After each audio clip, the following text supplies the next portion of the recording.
কেন্দ্রীয় বাহিনী নিয়োগে স্থগিতাদেশ হাইকোর্টের। রাজ্যের ৯,০০০ সিএপিএফ কনস্টেবল নিয়োগে স্থগিতাদেশ। বিচারপতি অরিন্দম মুখোপাধ্যায়। বিস্তারিত জানবো, অর্ণব রয়েছে। অর্ণব, এই মামলায় বিচারপতির কি অবজারভেশন? এখন দীর্ঘদিন ধরে আমরা আমাদের রাজ্যের স্কুল সার্ভিস কমিশনের খবর করছি, সেখানে একাধিক জালিয়াতি কারচুপির খবর করছি।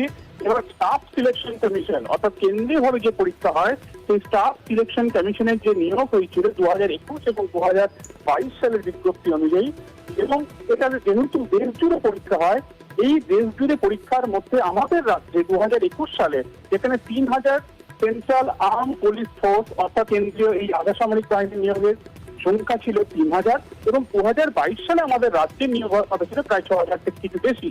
সব মিলিয়ে দুটো নিয়োগ প্রক্রিয়া প্রায় 9,000 কেন্দ্রীয় বাহিনী মোতায়েন করার কথা ছিল আমাদের রাজ্য থেকে।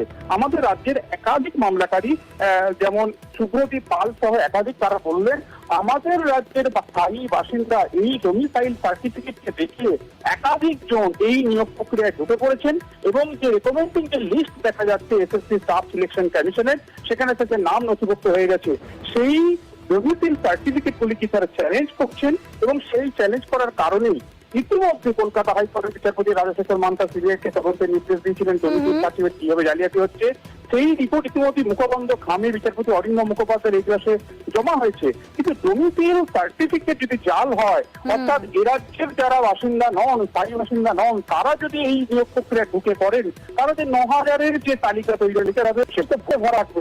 আমাদের অর্ণব